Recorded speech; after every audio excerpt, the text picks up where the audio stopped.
Hey there, today we're going to talk about Persepolis, Story of a Childhood by Marjan Satrapi. The book analysis by Camilo Sepulveda. Marjan Satrapi was born in November 22, 1969, into a wealthy and progressive family. Due to the difficult political situation of her country, in 1980 she has to leave Iran and go to Vienna to finish high school. Once she returns, she goes into the university to study visual arts, and in 1994 she travels to Paris. In 1997 she began to illustrate books. At Paris she met Christopher Klein, who related her to the association, where she is suggested to make a comic out of her childhood memories. The result is Persepolis. Persepolis is made out of 4 books, and each book is a bigger success than the last one, finishing in the 3rd and 4th prize, who launched the author into an international stage. The book tells the story of the childhood of the author, Marjan, and has a few important moments to define the plot. The first one being the SARS regime.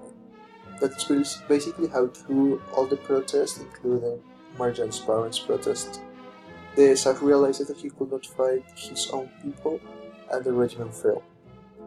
The second one is about her uncle Anush, a communist and a real important role model for Marjan, who ends up being executed. The third one I call the war, because it's when Marjan's family returned to Iraq and they realize that they are at war against the Iranian government. And this starts an era of bombings, religious persecution, etc. The fourth one I call Paradise, because in order to sustain the war, the government gave the poor children the idea of a golden key to go to heaven if they died for their cause. The fifth one I call Chaos. Things were at such level of chaos that another of Marjan's uncles died because of a health problem that could not be treated at the country, and he was denied a passport until the very same day he died. The sixth one I call West, because it's when Marjan realizes all of the government restrictions with things like denim jackets or Nike shoes, and how her parents wanted her to be happy even though all the things they were living in that moment.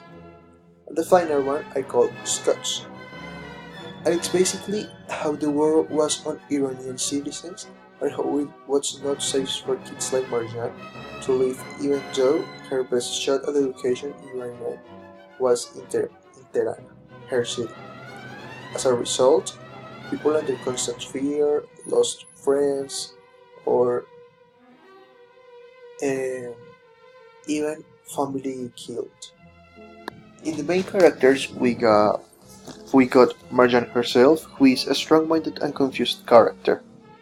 This is her story, from her childhood to adulthood, and her confusion comes mostly from trying to understand the restrictive and violent world she lives in. Her parents are in a constant appearance in the story, and they are who most affects Marjan, both physically, psychologically, and economically.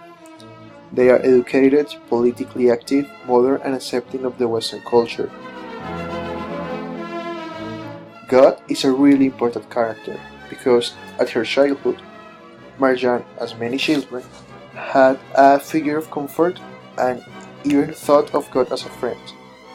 But as she starts to separate herself from him because of the world growing uglier and violent, it comes the time when she banishes him from all her life.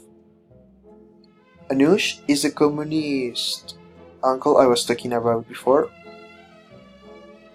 and Tahir is the other uncle that died because of the health problem. Nilafar is a young communist that Marjan's parents used to explain one of the dangers to a young woman who faces arrestment. She was forcibly married in prison to a prison guard, and she was raped before she was executed. Those are the main characters. And the theme analysis finally, for me, it's really simple. It all comes down to extremism. both political or religious, extremism only leads to violence, fights, protests, sides, people against other people, non-forgiveness, nonsense, and it was basically the the bad things that happened during Marjan's childhood were caused by extremism. Though the book also talks about things like feminism, because Marjan is a really young woman who is also a powerful woman, both because she is wealthy, but because she's strong-minded and educated, and has a really sense of right and wrong.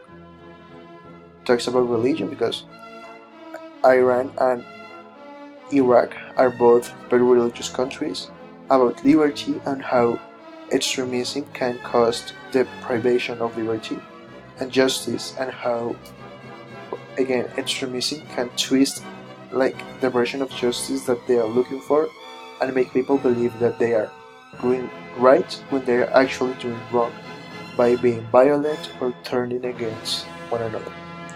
And that's basically the book analysis of Persepolis.